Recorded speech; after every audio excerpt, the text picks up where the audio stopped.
ये कहानी एक किराए के मकान में रहने वाली होनहार लड़की माला की है। वो पढ़ाई में बहुत होशियार थी। वो पढ़ लिख कर एक टीचर बनना चाहती थी। घर की स्थिति ठीक नहीं थी। माला की माँ जानकी दूसरों के घरों में झाड़ू पोछा कर घर का गुजारा चलाती थी। ये देख माला को बहुत दुख होता था। बस जल्दी से मैं अपनी पढ़ाई पूरी कर लूं, फिर माँ को काम पर जाने नहीं दूंगी। माला की पढ़ाई जल्दी ही पूरी हो गई और वो बहुत ही अच्छे नंबरों से पास हुई। उसके बाद माला ने कई स्कूल में टीचर की पोस्ट के लिए अपना रिज्यूम दिया। कई स्कूलों में ट्राई करने के बाद माला को एक प्राइवेट स्कूल में टीचर की जॉब आखिर मिल ही गई। माला खुश होते हुए घर गई और माँ से बोली, माँ आज मैं बहुत खुश हूँ, अब तुम्हें काम पर जाने की कोई जरूरत नहीं है। मैं काम पर नहीं जाऊंगी बेटी तो घर का खर्चा और मकान का किराया कौन देगा। माँ आप किसी भी चीज की चिंता मत करो, घर की सारी जिम्मेदारी अब मैं उठाऊंगी। तुम बस घर पर आराम करना। मेरी नौकरी लग गई है, वो भी एक प्राइवेट स्कूल में। पता है सैलरी भी बहुत अच्छी खासी दे रहे हैं। ये तो बहुत अच्छी बात है बिटिया। अरे वाह दीदी, तुम्हारी जॉब लग गई। हाँ मेरी स्वीट सिस्टर। याद है ना दीदी, आपने क्या कहा था कि जॉब मिलने के बाद आप मुझे एक सुंदर सी ड्रेस खरीद कर दोगी। हाँ सब याद है। बस मेरी 1 महीने बाद सैलरी आने दो, उसके बाद तुम्हारे लिए एक सुंदर सी ड्रेस जरूर ला कर दूंगी और माँ तुम्हारे लिए भी एक नई साड़ी ला कर दूंगी। माला बिटिया, मुझे नई साड़ी नहीं चाहिए, बस तुम खूब मेहनत से काम करना और अपने खान पान का भी ध्यान रखना। मैं खूब मेहनत करूंगी, पर मेरे खान पान का ध्यान रखने के लिए मेरी प्यारी माँ है ना। दीदी मैं अपनी सहेलियों को बता कर आती हूँ कि मेरी दीदी मेरे लिए नई ड्रेस लेकर आने वाली है। बिटिया तेरी नौकरी लग गई, मेरी आधी चिंता दूर हो गई। माँ देखना, एक दिन हमारे पास अपना घर होगा और किसी चीज की कोई कमी नहीं होगी। हाँ बिटिया, तेरी मेहनत और लगन एक दिन जरूर रंग लाएगी। मेरा आशीर्वाद सदा तुम्हारे साथ है।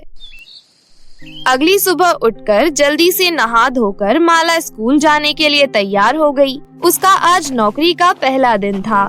माला ने खूब लगन से बच्चों को पढ़ाया। कुछ ही दिनों में वो सभी बच्चों की फेवरेट बन गई। पर एक बहुत ही बिगड़ैल लड़की माला की क्लास में पढ़ती थी। उसका नाम था काजल। वो पढ़ाई पर बिल्कुल भी ध्यान नहीं देती थी। वो अक्सर स्कूल में अपनी मनमानी करती थी। ऐसे ही एक दिन, क्या बात है काजल, तुमने आज फिर से अपना होमवर्क नहीं किया? तुम्हें कितनी बार समझाया है कि डेली अपना होमवर्क किया करो।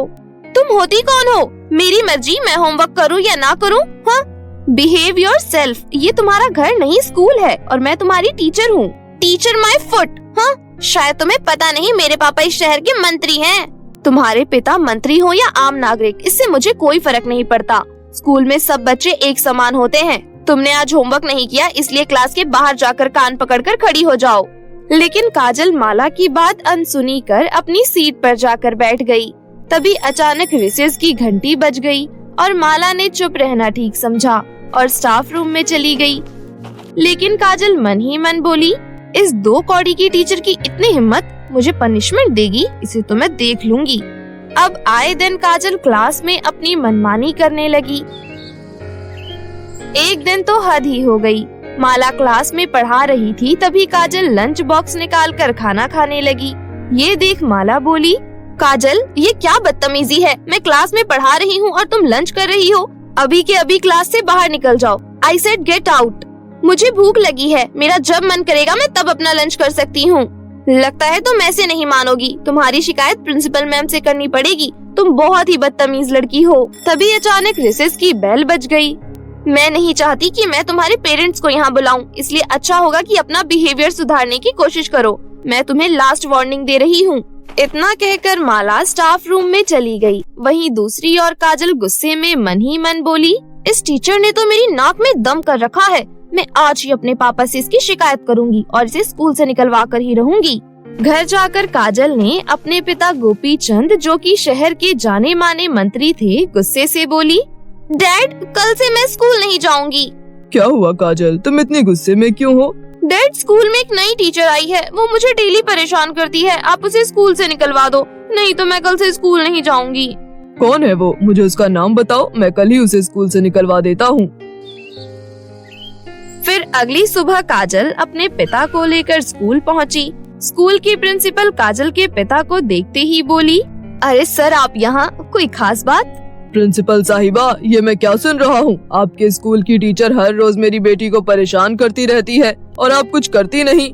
उस टीचर को अभी के अभी यहाँ बुलाओ। प्रिंसिपल ने चपरासी से कहकर माला को ऑफिस में बुलाया। जी मैडम, आपने मुझे बुलाया? डैड, यही है वो। तुम्हारी हिम्मत कैसे हुई मेरी बेटी को परेशान करने की? प्रिंसिपल मैडम, इसे फौरन नौकरी से बाहर करो। पर सर, इसमें मेरी क्या गलती है? आपकी बेटी की गलती आपको नजर नहीं आ रही? मुझे तुम्हारी बकवास नहीं सुननी। प्रिंसिपल मैडम, लगता है आपने सुना नहीं मैंने क्या कहा। माला, सुना नहीं तुमने? अभी के अभी यहाँ से चली जाओ। मैं तुम्हें नौकरी से निकाल रही हूँ। तुम्हारा जो भी हिसाब बनता है वो तुम ले जाना। मैं नहीं चाहती कि तुम्हारी वजह से मेरी नौकरी खतरे में पड़ जाए। माला के सपनों पर पानी फिर गया। माला स्कूल से बाहर आकर बहुत रोई। उसे बिना गलती की सजा मिली, पर वो कर भी क्या सकती थी। माला को समझ नहीं आ रहा था कि वो घर जाकर माँ से क्या बोलेगी। माला इसी सोच में घर की ओर चलने लगी। चलते चलते अचानक उसे एक सुनसान जगह पर सीढ़ियाँ दिखाई दी, जिसे देख माला हैरानी से बोली, अरे सुनसान जगह पर ये सीढ़ियाँ कहाँ से आई? चढ़कर देखती हूँ। ऐसा सोचकर माला सीढ़ियों पर चढ़ते हुए बादलों पर पहुँच गई। अरे ये मैं कहाँ आ गई? मुझे कुछ समझ नहीं आ रहा। मुझे फौरन घर वापस लौट जाना चाहिए। माला जैसे ही वापस घर जाने के लिए मुड़ी तो सीढ़ियाँ गायब हो चुकी थी। ये देख माला बहुत परेशान हो गई। अब मैं घर कैसे जाऊंगी? कोई मेरी मदद करो। ये कहते हुए माला रोने लगी। तभी उसके सामने 3 परियां प्रकट हुई और बोली, तुम रो क्यों रही हो? मेरी माँ और मेरी छोटी बहन मेरी राह देख रही होंगी। मुझे घर जाना है।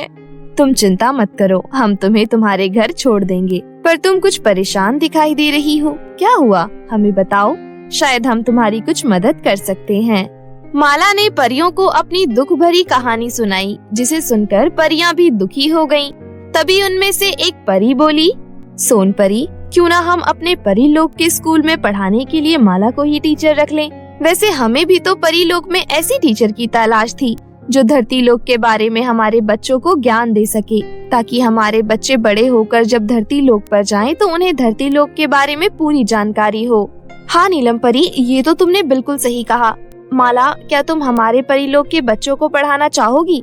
हमें बहुत अच्छा लगेगा जब एक धरती लोक की टीचर हमारे बच्चों को पढ़ाएगी। हाँ, मुझे बहुत खुशी होगी। मैं जरूर पढ़ाना चाहूँगी, पर मैं यहाँ हर रोज कैसे आ पाऊँगी? ये तो परी लोक है ना। उसकी चिंता तुम मत करो, हम तुम्हें हर रोज सुबह लेने आएंगी। और हाँ, तुम्हें हर महीने तनख्वाह भी मिलेगी, इसलिए अब तुम्हें पैसों की भी कोई चिंता नहीं रहेगी। आपका बहुत बहुत धन्यवाद। मैं कल से स्कूल आ जाऊंगी। अच्छा ये लो माला, ये फोन तुम रख लो। ये परी लोक का जादुई मोबाइल है। अब हम तुमसे इसी फोन पर बात किया करेंगे। माला खुशी खुशी अपने घर लौट आई। अगले दिन से माला बादलों में बने परी लोक के स्कूल में जाकर पढ़ाने लगी। परी लोक की सभी परियां बहुत अच्छी थीं। वो हर महीने तनख्वाह के रूप में माला को सोने के सिक्के दिया करती थी। इस तरह कुछ ही महीनों में ही माला की मेहनत रंग लाई और धीरे धीरे उसके पास बहुत सारे पैसे जुड़ गए। अब उसने खुद का एक स्कूल बनाया, जहां वो गरीब बच्चों को मुफ्त में शिक्षा देने लगी। गरीब बच्चों के माता पिता माला को बहुत दुआएं देते थे। अपने स्कूल में बच्चों को पढ़ाने के लिए माला ने बहुत अच्छे टीचर्स अपॉइंट किए। माला का स्कूल शहर के टॉप स्कूलों में गिना जाने लगा। अब माला के पास किसी चीज की कोई कमी नहीं थी। खुद का घर, रुपया, पैसा सब कुछ था। लेकिन माला ने परी लोक में पढ़ाना जारी रखा और हंसी खुशी अपना जीवन व्यतीत करने लगी। श्यामनगर में पीहू अपनी सौतेली माँ मंजू और पिता मनोहर के साथ रहते थे। पीहू की सौतेली माँ मंजू उसे बात बात पर डांटती और मारती रहती थी।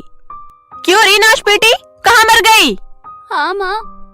माँ की बच्ची, कितनी बार कहा है तुझे मुझे माँ मत बुलाया कर, मुझे मालकिन कहा कर, समझी? तुझे क्या कहा था मैंने? दोपहर होने से पहले घर का सारा काम खत्म हो जाना चाहिए। तुझे एक बार में कही हुई बात समझ नहीं आती। रुक, तुझे अभी बताती हूँ। ये कहते हुए मंजू पीहू को मारने लगी। इतने में पीहू का पिता मनोहर आया और गुस्से से बोला, इस बच्ची को तिल तिल के मारने से तो अच्छा है कि एक ही बार जहर देकर इसे मार डाल, और साथ में थोड़ा जहर मुझे भी दे देना, मैं भी मर जाऊंगा। इस तरह तंग आकर मनोहर ने कहा, हाँ हाँ, मैं तुम दोनों को मार डालूंगी, किसी को नहीं छोड़ूंगी। ये कहकर मंजू उसी डंडे से मनोहर की भी पिटाई करने लगी। डंडे की मार से मनोहर बेहोश होकर जमीन पर गिर पड़ा। ये देख पीहू घबराते हुए बोली, बाबा उठो, बाबा बाबा उठो। मालकिन, आपने ये क्या कर दिया? देखो ना, बाबा को होश में नहीं आ रहे हैं। बाबा उठो ना। मालकिन, आपने क्या कर दिया? देखो ना, बाबा को होश नहीं आ रहा। तेरा बाप मर चुका है, अब तू भी जिंदा रहकर क्या करेगी? जीते जी तेरी भी समाधि बना डालती हूँ। ऐसा कहकर मंजू ने पीहू को रस्सियों से बांध दिया और उसे जिंदा दफनाने के लिए घर के पीछे एक गड्ढा खोदने लगी। पीहू रोते हुए मंजू से विनती करने लगी, माँ मुझे मत मारो, मुझे छोड़ दो, मुझ पर दया करो माँ, मुझे छोड़ दो माँ। तुझे मरना ही पड़ेगा, वो भी मेरे हाथों से। ये कहते हुए पीहू अपने पिता के कमरे में गई। उसने पिता को बिस्तर में गहरी नींद में सोते हुए देखा। तभी मंजू बोली, तू इस वक्त इतनी रात को मेरे कमरे में क्या कर रही है? मालकिन, दरअसल मैंने एक सपना देखा था। अच्छा, सपना? कहीं सपने में तूने ये तो नहीं देखा कि मैंने तुझे मार डाला है? पीहू सौतीली माँ मंजू की बात को अनसुना कर अपने कमरे में वापस सोने चली गई। अगली सुबह, दिन निकल आया है, कब तक सोती रहेगी? जल्दी उठकर घर का सारा काम कर। मंजू के कहने पर पीहू उठकर घर का सारा काम करने लगी। कुछ देर बाद घर का सारा काम खत्म करने के बाद पीहू मन ही मन सोचने लगी, कुछ दिनों से मुझे बहुत बुरे बुरे सपने आ रहे हैं, कुछ समझ नहीं आ रहा। ये कहते हुए पीहू अपने स्वर्गवासी माँ की तस्वीर से बातें करने लगी। माँ, मैं क्या करूँ? मुझे इन सपनों से बहुत डर लगता है। सौतेली माँ मुझे प्यार नहीं करती, बाबा भी बहुत परेशान रहते हैं। ये कहते हुए पीहू दुखी होकर रोने लगी। तभी अचानक तस्वीर से पीहू की स्वर्गवासी माँ निकलकर बाहर आई, जिसे देख पीहू को अपनी आँखों पर विश्वास नहीं हुआ। लगता है ये भी कोई सपना है, पर माँ, अच्छा हुआ कि आप मेरे सपने में आई हो, शायद आप मेरी मदद कर सको। ये कहते हुए पीहू रोते हुए अपनी माँ की ओर देखे जा रही थी। पीहू बेटी, तुम कोई सपना नहीं देख रही हो, मैं सच में तुमसे मिलने आई हूँ। मुझसे तुम्हारा दुख देखा नहीं गया, इसलिए भगवान के घर से तुमसे मिलने आई हूँ। क्या सच में माँ तुम हो? मैं आज बहुत खुश हूँ। तुम मेरा दुख दूर करने आई हो ना माँ? हाँ मेरी बच्ची, अब तुम्हारी जिंदगी से सारी परेशानी दूर हो जाएंगी। देखो, मैं तुम्हारे लिए भगवान के घर से एक जादुई उपहार लाई हूँ। ये कहते हुए पीहू की माँ ने एक लाल रंग की साड़ी प्रकट की। ये लो बेटी, ये साड़ी तुम अपनी सौतेली माँ को पहनने के लिए देना, फिर देखना तुम्हारी सौतेली माँ कितनी बदल जाएगी और तुम्हारी जिंदगी में कोई भी परेशानी नहीं आएगी। बेटी, ठीक है माँ, मैं ऐसा ही करूँगी। जादुई साड़ी देकर पीहू की माँ अदृश्य हो गई। उसके बाद पीहू जादुई साड़ी लेकर अपने सौतेली माँ मंजू के पास गई और बोली, मालकिन देखो, मैं आपके लिए एक तोहफा लेकर आई हूँ, इसे ले लो। तू मेरे लिए तोहफा लाई है? क्या लाई है, दिखा तो जरा। मैं आपके लिए नई साड़ी लेकर आई हूँ। इतनी सुंदर साड़ी देखकर मंजू फूली नहीं समाई। क्या? ये साड़ी तुम मेरे लिए लेकर आई हो? कितनी सुंदर साड़ी है ये। हाँ, मैं ये खास आपके लिए लेकर आई हूँ, आप इसे पहन लेना। मंजू खुश होते हुए बोली, हाँ हाँ, मैं इस साड़ी को अभी पहन लेती हूँ, ला जल्दी दे। ये कहते हुए मंजू जादुई साड़ी लेकर अपने कमरे में गई। फिर कुछ देर बाद जादुई साड़ी पहनकर मंजू कमरे से बाहर आई। पीहू बेटी, जरा बताओ तो ये साड़ी मुझ पर कैसी लग रही है? मालकिन, आप बहुत अच्छी लग रही हो। पीहू बेटी, तुम मुझे माँ कहकर बुलाया करो, मालकिन नहीं, मैं तेरी माँ हूँ। मंजू का बदला हुआ बर्ताव देखकर पीहू हैरानी से बोली, अरे माँ तो सच में बदल गई, माँ की कही बात सच हो गई। ये कहते हुए पीहू मन ही मन मुस्कुराने लगी। अच्छा ठीक है माँ, तुम आराम करो, मैं घर का काम कर लेती हूँ। अरे तुम भला घर का काम क्यों करोगी? जाओ जाकर अपनी सहेलियों के साथ खेलो। ये सुन पीहू की खुशी का ठिकाना नहीं रहा। जब मनोहर ने भी मंजू का बदला हुआ स्वभाव देखा तो उसे भी बड़ी हैरानी हुई। मंजू, तुम्हारी तबीयत तो ठीक है, ये तुम आज कैसी बातें कर रही हो? क्यों जी, मुझे क्या हुआ? भला कोई छोटे बच्चों से घर का काम करवाता है? मैं तो चाहती हूँ कि पीहू पढ़ लिख कर बड़ी अफसर बने, मैं अभी जिंदा हूँ, घर का काम तो मैं ही करूँगी ना। अच्छा ये सब बातें छोड़ो, मैं खाना बना लेती हूँ। पीहू बेटा, तुम अभी तक खेलने नहीं गई? जाओ। मंजू रसोई में जाकर खाना बनाने लगी।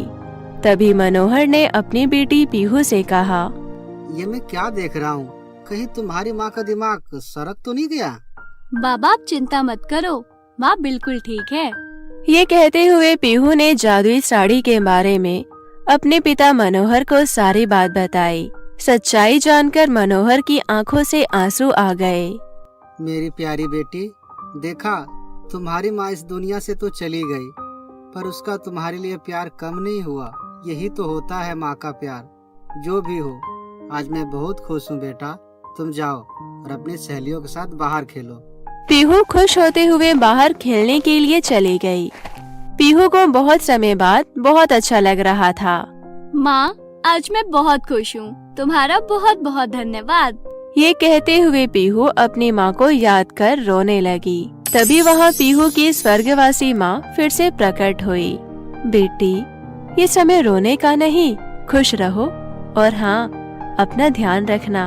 अब तुम्हारे जीवन में से सारी परेशानी दूर हो जाएगी। इतना कहकर पीहू की माँ अदृश्य हो गई। पीहू खुश होते हुए अपनी सहेलियों के पास गई। पीहू को देखकर सभी सहेलियाँ हैरानी से बोली, क्या बात है पीहू, आज तुम्हारी सौतेली माँ घर पर नहीं है क्या? भला आज तुम्हारे सौतेली माँ ने खेलने के लिए तुम्हें कैसे भेज दिया? जो भी हो, तुम्हें इतने दिनों बाद यहाँ देखकर अच्छा लग रहा है। मुझे भी तुम सबसे मिलकर बहुत अच्छा लग रहा है।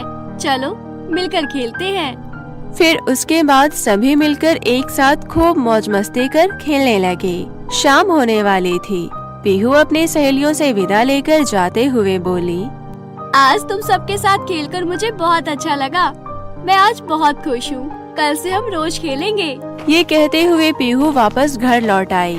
इस तरह पीहू की सौतेली माँ मंजू के बदल जाने से पीहू की जिंदगी में खुशियाँ लौट आई थी। मंजू पीहू को अपनी सगी बेटी की तरह प्यार करने लगी। जादुई साड़ी की वजह से पीहू अपनी सौतेली माँ और पिता के साथ हंसी खुशी जीवन बिताने लगी। चुड़ैल और परी की दोस्ती। परी लोक में एक रोजा परी रहती थी, जिसकी एक छोटी बेटी ईशा परी थी। ईशा परी एक दिन अपनी माँ से कहती है, माँ, मुझे राखी दीदी बता रही थी कि पृथ्वी बहुत ही सुंदर लोक है। आप मुझे कभी पृथ्वी लोक घुमाने लेकर नहीं गई। जब से मैंने पृथ्वी लोक के बारे में सुना है, मेरा वहाँ जाने का बहुत मन करता है। क्या आप मुझे वहाँ लेकर नहीं जा सकती? नहीं नहीं ईशा, अभी आप छोटी हो, इसलिए आपका पृथ्वी पर जाना ठीक नहीं है। तुम्हारे पास तो अभी जादुई शक्ति भी नहीं है। पृथ्वी लोक बहुत बड़ा है। राखी तो बड़ी हो गई है और उसके पास जादुई शक्तियाँ भी है, इसलिए वो पृथ्वी पर घूमने चली जाती है। लेकिन तुम्हें इतना मन कर रहा है तो मैं तुम्हें पृथ्वी लोक लेकर चलूंगी। एक बात अच्छे से ध्यान रखना, पृथ्वी लोक पर जहाँ मैं जाऊँ वहीं तुम जाना। ठीक है माँ, आप जैसा कहोगी मैं वैसा ही करूँगी। मैं पृथ्वी लोक पर जाकर बिल्कुल शरारत नहीं करूँगी। उसके बाद रोजा परी अपनी बेटी ईशा परी के साथ पृथ्वी लोक पर जाती है। रोजा परी और ईशा परी एक साथ ही होते हैं कि तभी गांव में भगदड़ मच जाती है और सब इधर उधर भागने लगते हैं। सभी लोग भागते भागते किसी चुड़ैल का नाम ले रहे होते हैं। माँ, ये लोग क्यों भाग रहे हैं और किस चुड़ैल की बात कर रहे हैं? बेटा, यहाँ चुड़ैल बहुत खतरनाक होती है। चुड़ैल मासूम बच्चों को खा जाती है और लोगों को बहुत परेशान करती है। क्या चुड़ैल छोटे बच्चों को खाती है? फिर तो वो बहुत बुरी होती है। तभी चुड़ैल के आ जाने से सभी लोग भाग रहे हैं। रोजा परी इधर उधर देखने लगती है। तभी रोजा परी देखती है कि ईशा परी उसके साथ नहीं है। रोजा परी बहुत घबरा जाती है।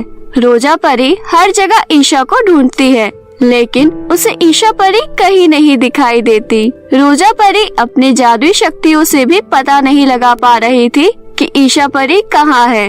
रोजा परी रोने लगती है। तभी उसके पास एक औरत आती है और कहती है, तुम तो एक परी हो, तुम्हारे पास जादुई शक्तियाँ भी हैं, फिर तुम क्यों रो रही हो? मेरी एक छोटी बच्ची है जो कहीं गुम हो गई है। उसके पास कोई जादुई शक्तियाँ भी नहीं है। अगर पृथ्वी लोक पर उसके साथ कुछ गलत हो गया तो मैं क्या करूँगी? मेरी छोटी बच्ची ही मेरा सब कुछ है। मैं उसके बिना नहीं जी पाऊंगी।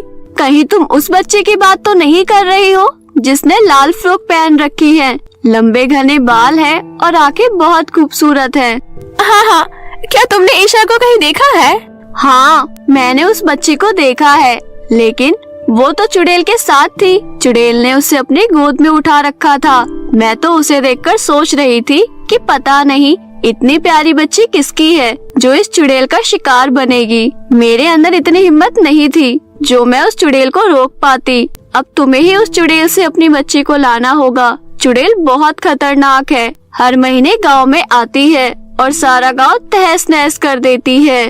उस औरत की बात सुनकर रोजा परी और ज्यादा घबरा जाती है। रोजा परी को लगता है कि चुड़ैल उसकी बेटी को अपने साथ लेकर गई है और उसे खा जाएगी। यह सब सोचकर वह और ज्यादा रोने लगती है। ढूंढते ढूंढते रोजा परी एक दिन पता लगा लेती है कि चुड़ैल का असली ठिकाना कहाँ है।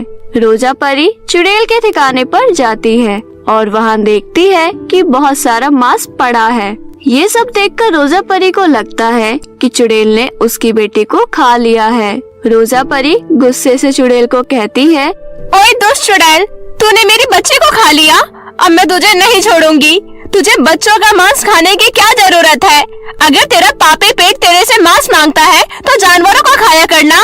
रोजा परी की बात सुनकर चुड़ैल को गुस्सा आ जाता है और वो उससे कहती है, ना समझ परी, अभी तुझे मेरे बारे में कुछ नहीं पता है। तू वही सोच रही है जो मेरे बारे में गांव के और लोग सोचते हैं। आज तक मैंने इस गांव का एक भी बच्चा नहीं खाया है। सभी चुड़ैल एक जैसी नहीं होती हैं। मैं तो बस गांव के लोगों को डराकर अपना पेट भरती हूँ। अगर मैं किसी से प्यार से कुछ मांगती हूँ तो कोई मुझे कुछ नहीं देगा, इसलिए मैं गांव वालों को डराती हूँ।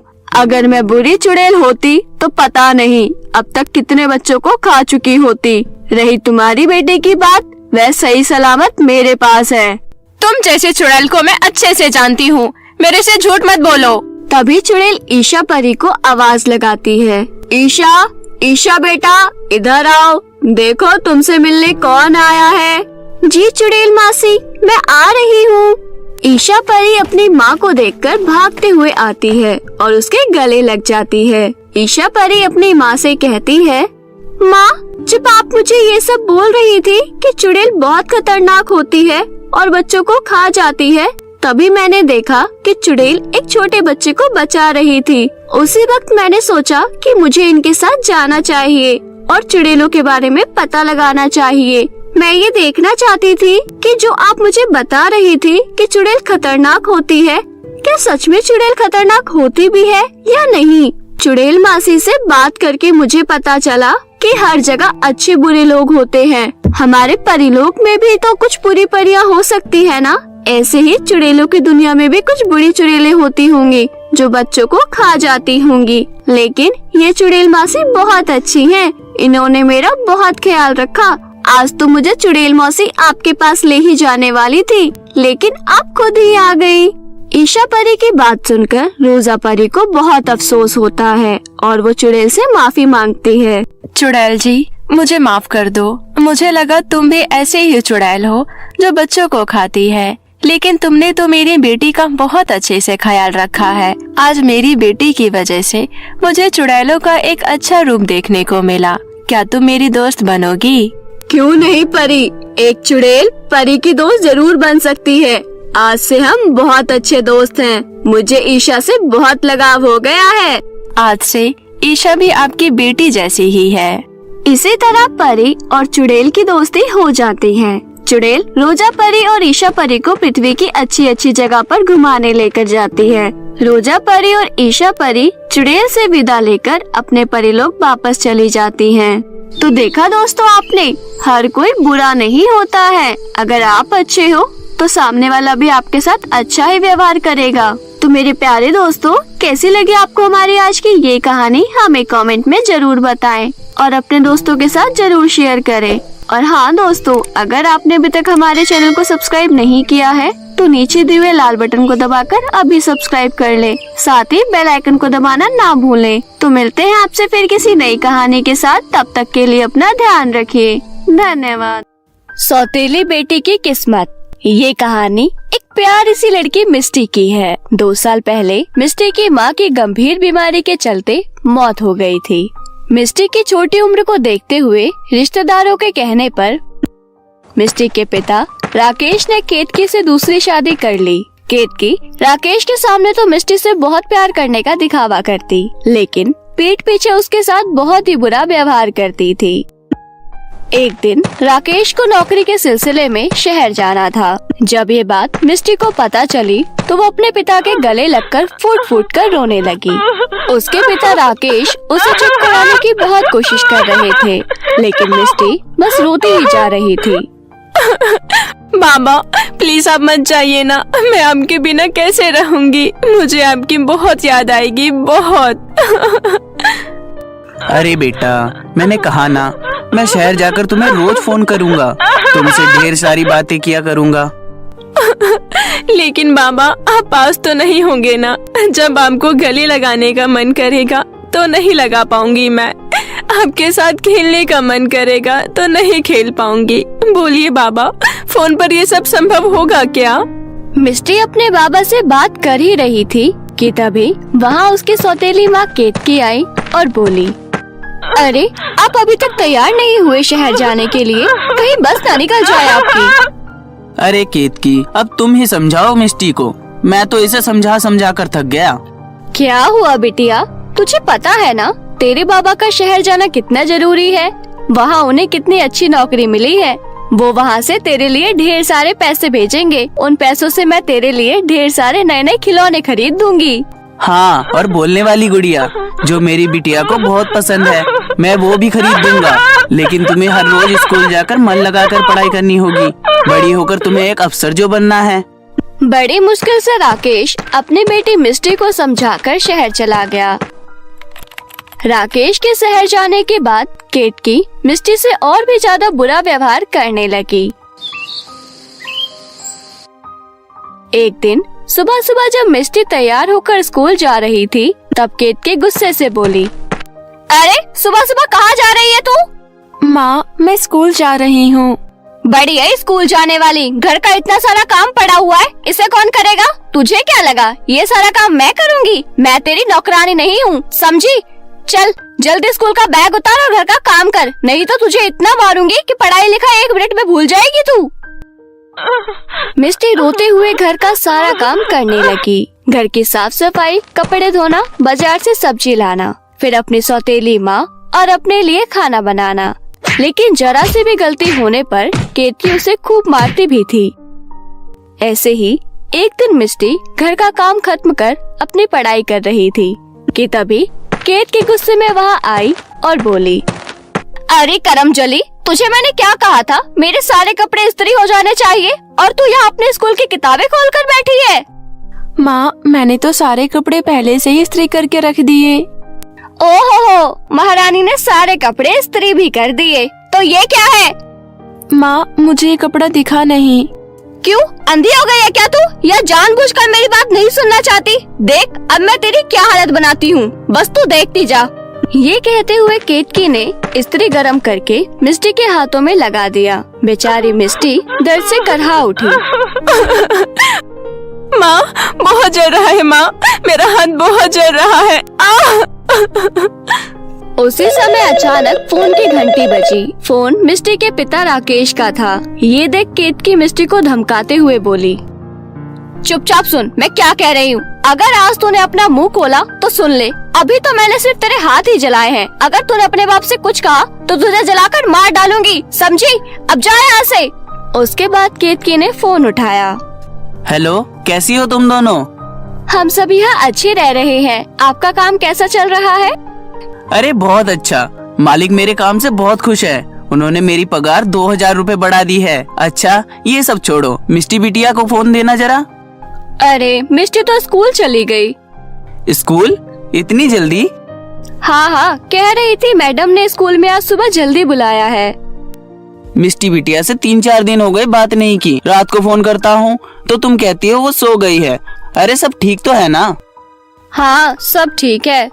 अच्छा, आज शाम को जल्दी फोन करूँगा। बिटिया से बात किए बिना कुछ अच्छा नहीं लगता। उसी शाम राकेश ने घर पर दोबारा फोन किया। उस समय केतकी ने मिष्टी को फिर से धमकाया, इसलिए वो बहुत ही ज्यादा डरी हुई थी। अरे बिटिया, कैसी हो तुम? लगता है तुम्हें मेरी याद नहीं आती। कितने दिनों से तुमसे बात नहीं हो पाई। ठीक तो हो ना बिटिया? माँ तुम्हारा ध्यान तो रखती है ना? एक पल मिष्टी का मन किया कि वो अपने पिता को सारी सच्चाई बता दे, लेकिन केतकी वहीं पर खड़ी थी और उसे गुस्से से देख रही थी। मैं बिल्कुल ठीक हूँ बाबा, माँ मेरा बहुत अच्छे से ध्यान रखती है। अरे वाह, ये सुनकर तो मुझे बहुत सुकून मिला। बाबा आप कैसे हैं? मुझे आपकी बहुत याद आती है। बहुत दिन हो गए हैं बाबा, अब घर आ जाओ ना। हाँ बेटा, जल्दी आऊंगा। मेरा भी यहाँ तेरे बिना मन नहीं लगता। पता है, मैंने तेरे लिए बोलने वाली गुड़िया खरीदी है। बिल्कुल तेरी तरह दिखती है। अच्छा, एक बात तो बता, तेरी माँ बता रही थी कि तू आजकल स्कूल बहुत जल्दी चली जाती है। हाँ बाबा, आजकल मैडम स्कूल जल्दी बुला लेती है। हमारी परीक्षा जो आने वाली है। ठीक है बेटा, मन लगाकर पढ़ाई करना, परीक्षा में अव्वल आना। अच्छा, अब मैं फोन रखता हूँ, अपना ध्यान रखना। फिर अगली सुबह। तू कल फोन पे क्या कह रही थी अपने बाप से कि घर वापस आ जाओ? यहाँ क्या आकर करेंगे? बस तेरे साथ खेलेंगे, बात करेंगे तो घर कैसे चलेगा? तू जो पूरा दिन भर मुफ्त का खाना खाती रहती है, उसके लिए पैसे कहाँ से आएंगे? बोल। गलती हो गई, माफ कर दीजिए। मैं आगे से ऐसा नहीं करूँगी। गलती की है तो गलती की सजा तो मिलेगी ना। ये कहते हुए केतकी ने मिष्टी के बाल पकड़े और उसे दीवार पर दे मारा। मिष्टी के सर से खून बहने लगा। वो जमीन पर जा पड़ी और तड़पने लगी। तब भी केतकी को उस पर जरा भी तरस नहीं आया। अरे बंद कर अपना नाटक और उठकर जल्दी से और घर का काम कर, नहीं तो खाने के लिए आज तुझे एक रोटी भी नहीं मिलेगी। लेकिन केतकी के बार बार धमकाने के बाद भी मिष्टी नहीं उठी। बहुत देर तड़पने के बाद मिष्टी का शरीर शांत पड़ गया। अरे तुझे कुछ सुनाई नहीं दे रहा? कब से कह रही हूँ, उठ जल्दी। ये कहते हुए केतकी उसे उठाने लगी, लेकिन मिष्टी तो मर चुकी थी। अरे ये तो बहुत बड़ी गड़बड़ हो गई। ये करमजली तो मर गई। अब मैं क्या करूं? अब मुझे इसकी लाश को ठिकाने लगाना होगा, इससे पहले इसे कोई देख ले। केतकी ने घर के पीछे आम के पेड़ के पास गड्ढा खोदकर मिष्टी की लाश को उसमें दफन कर दिया। शुक्र है जान छूट गई, अब मैं चैन से सो पाऊंगी। उसी रात राकेश के सपने में मिष्टी आई और बोली, बाबा उठो ना बाबा, वापस आ जाओ ना मेरे लिए। मुझे आपके बिना बहुत अकेलापन लगता है। आ जाओ ना बाबा, मुझे आपके साथ ढेर सारी बातें करनी है, नहीं तो मैं कहीं छुप जाऊंगी और फिर आप कहीं मुझे ढूंढ नहीं पाएंगे। अचानक राकेश नींद से जाग गया। अरे मैं सपना देख रहा था। लगता है मेरी बेटी मुझे बहुत याद कर रही है। मुझे उसके पास जाना होगा। फिर अगली सुबह राकेश अपना सामान पैक करके वापस अपने घर लौटा। तभी उसे दरवाजे में मिष्टी की आत्मा दिखाई दी। राकेश उसे अपने पास बुलाने लगा। बिटिया देखो, मैं वापस आ गया। अपने बाबा को देख मिष्टी की आत्मा भागते हुए उनके पास आई और रोते हुए बोली, बाबा आप आ गए। मुझे आपकी बहुत याद आती थी, लेकिन आपने आने में बहुत देर कर दी। अरे तू ये कैसी बातें कर रही है? देर किस बात की? देख मैं तो वापस आ गया हूँ पगली। और देख तेरे लिए मैं शहर से बोलने वाली गुड़िया भी लाया हूँ। ये कहते हुए राकेश बैग में रखी गुड़िया मिष्टी को देने लगा। बाबा ये तुम बहुत सुंदर गुड़िया है, पर अब ये मेरी किसी काम की नहीं। अब मैं इसके साथ खेल नहीं सकती क्योंकि मैं तो मर चुकी हूँ। राकेश ने मिष्टी के मुंह से जैसे ये शब्द सुने वो चौंक गया। ये तुम क्या कह रही हो बिटिया? मैं सच कह रही हूँ बाबा, मैं मर चुकी हूँ बाबा।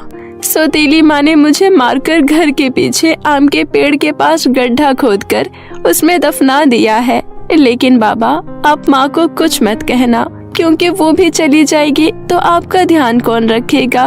इतना कहकर मिष्टी की आत्मा वहाँ से गायब हो गई। बिटिया वापस आ जाओ बिटिया, कहाँ चली गई? ये कहते हुए राकेश का दिल बैठा जा रहा था। फिर वो घर के पीछे गया और आम के पेड़ के पास खुदाई करने लगा। कुछ ही देर बाद उसे अपनी प्यारी बिटिया की लाश मिली। ये देख राकेश फूट फूट कर रोने लगा। मेरी प्यारी बच्ची, मेरी लाडो, ये तुझे क्या हो गया? तेरे बाबा ने सच्ची में आने में बहुत देर कर दी। मेरी फूल सी बच्ची को मार दिया। हे भगवान, उस औरत के हाथ भी नहीं कांपे मेरी बच्ची को मारते हुए। मेरी प्यारी बच्ची। उसके बाद राकेश गुस्से में केतकी को आवाज देते हुए घर में दाखिल हुआ। केतकी, अरे आप कब आए? मिष्टी कहाँ है? कहाँ है मेरी मिष्टी? केतकी रोने का ढोंग करते हुए बोली। मिष्टी, क्या बताऊं मैं, कल वो स्कूल से घर वापस लौटी ही नहीं। मैंने उसे ढूंढने की बहुत कोशिश की, लेकिन पता नहीं हमारी बच्ची कहाँ चली गई। कल रात मुझे नींद भी नहीं आई बिटिया की चिंता में। मैंने कल से कुछ खाया भी नहीं है। केतकी, मुझे पता है मेरी बेटी कहाँ है। चल तुझे दिखाता हूँ। राकेश केतकी को खींचते हुए आम के पेड़ के पास ले गया। अरे क्या बिगाड़ा था इस मासूम ने तेरा? क्यों मार दिया तूने इसे? बोल। ये आप क्या कह रहे हो? मैंने नहीं मारा इसे। अरे क्यों झूठ बोल रही हो? मेरी मासूम सी बच्ची ने मुझे सब कुछ बता दिया। अरे तूने तो माँ के नाम को बदनाम कर दिया। अरे तू तो औरत कहलाने के लायक भी नहीं है। और ये बेचारी मरने के बाद भी तेरी परवाह कर रही थी कि माँ को कुछ मत कहना। लेकिन मिष्टी, मैं तेरी ये बात नहीं मानूंगा।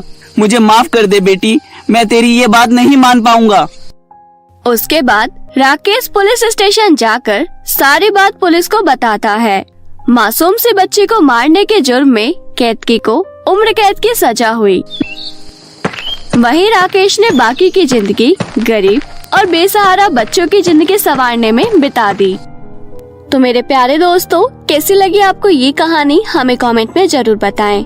और कहानी अगर आपको अच्छी लगी हो तो अपने दोस्तों के साथ जरूर शेयर करें। और हाँ दोस्तों, अगर आपने अभी तक हमारे चैनल पोला टीवी को सब्सक्राइब नहीं किया है तो जल्दी से नीचे लाल बटन दबाकर अभी सब्सक्राइब कर ले।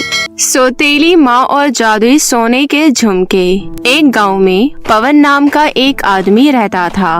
एक बार पवन अपनी बेटी और अपनी पत्नी के साथ मेले में घूमने गया था, लेकिन वहाँ से वापस लौटते वक्त उनकी कार का एक्सीडेंट हो जाता है और उस दुर्घटना में पवन की पत्नी की मृत्यु हो जाती है। सभी लोग उसे दूसरी शादी करने की सलाह देते हैं, लेकिन पवन अपनी बेटी के लिए सौतेली माँ नहीं लाना चाहता था। माँ, तुम कहाँ हो? मुझे तुम्हारी याद आती है माँ। माँ, मुझे अच्छा नहीं लगता। पिताजी भी काम पर चले जाते हैं, मेरे पास कोई नहीं रहता। मम्मी, तुम वापस आ जाओ ना। इसी तरह अनोखी माँ को याद करके बहुत दुखी हुआ करती थी। एक दिन अनोखी घर में अकेले बैठकर खाना बना रही थी। खाना बनाते बनाते गरम तेल अनोखी के ऊपर गिर जाता है और उसका आधा चेहरा जल जाता है। अनोखी बहुत रोती है। शाम को जब पवन घर आता है तो वो अपनी बेटी का ये हाल देखकर बहुत दुखी होता है और मन ही मन सोचता है, अगर मैं इसके लिए दूसरी माँ ले आया होता तो इसको इतनी कम उम्र में खाना नहीं बनाना होता और ना ही इसका चेहरा जलता।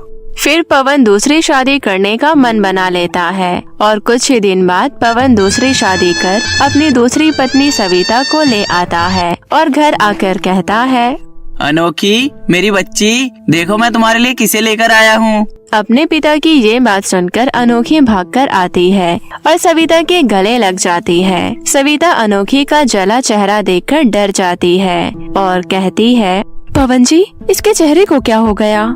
आज से कुछ दिन पहले अनोखी खाना बना रही थी तो उसके चेहरे पर गरम तेल गिर गया था। पवन की ये बात सुनकर सविता अपने कमरे में चली जाती है। सविता स्वभाव से बहुत चालाक थी। वो अनोखी को बिल्कुल पसंद नहीं करती थी और पवन के सामने अच्छा बनने का नाटक करती थी। एक दिन, अरे ओ बदसूरत, कहाँ मर गई? जल्दी से मेरे लिए खाना ले आ और अपना चेहरा ढक कर आना, समझी? अनोखी अपना चेहरा ढककर अपनी सौतेली माँ को खाना दे आती है। इसी तरह समय अपनी तेजी से आगे बढ़ रहा था। देखते देखते 2 साल बीत गए और सविता ने एक बेटी को जन्म दिया। सविता ने अपनी बेटी का नाम पलक रखा। पलक के जन्म के कुछ दिन बाद ही पवन का देहांत हो गया। अब तो सविता का अत्याचार और बढ़ गया। एक दिन अनोखी अपनी सौतेली माँ से कहती है, माँ, मेरे सारे कपड़े फट गए हैं, मुझे नए कपड़े दिला दो ना माँ। क्यों? तू कहीं की महारानी है जो तुझे नए कपड़े चाहिए? यही कपड़े पहन, समझी? इसी तरह समय बीतता गया। समय के साथ अनोखी और पलक दोनों बड़े हो गए। पलक भी अपनी माँ की तरह अनोखी पर बहुत अत्याचार करती थी। हमेशा उससे काम करवाती और डांट खिलवाती रहती थी, लेकिन अनोखी उन दोनों को बहुत प्यार करती थी। एक दिन डाकिया एक खत लेकर आता है। सविता अपनी बेटी से कहती है, अरे पलक, जरा पढ़ तो इस चिट्ठी में क्या लिखा है। पलक खत पढ़ती है कि शहर से उसके पिताजी के दोस्त श्रीवास्तव जी अपने बेटे के साथ आने वाले हैं। ये बात सुनकर सविता मन में सोचती है, अरे ये तो पवन का वही करोड़पति दोस्त है जो शहर में रहते हैं। उसके बेटे के साथ पवन अपनी बदसूरत बेटी की शादी करवाना चाहता है। वहाँ खड़ी अनोखी भी ये सब सुन रही थी। ये सारी बातें सुनने के बाद वो बोली, माँ, श्रीवास्तव चाचा आने वाले हैं। वो तो मुझसे बहुत प्यार करते हैं। अनोखी की ये बात सुनकर सविता बोली, चल जा यहाँ से और जंगल से लकड़ियाँ काट कर लेकर आ। उन्हें हम चूल्हे का खाना खिलाएंगे। पवन बताते थे कि उनके दोस्त श्रीवास्तव जी को चूल्हे पर बना खाना बहुत पसंद है। ठीक है माँ, मैं अभी जाकर लकड़ियाँ लेकर आती हूँ। ऐसा कहकर अनोखी जंगल चली जाती है और लकड़ी चुनने लगती है। तभी सामने से उसे एक औरत की आवाज सुनाई देती है। वो औरत बेहोशी की हालत में पानी पानी कह रही थी। अनोखी उस औरत के पास जाती है और कहती है, क्या हुआ चाची, तुम्हें पानी पीना है क्या? हाँ बेटी, बहुत ज्यादा प्यास लगी है, थोड़ा सा पानी पिला दो।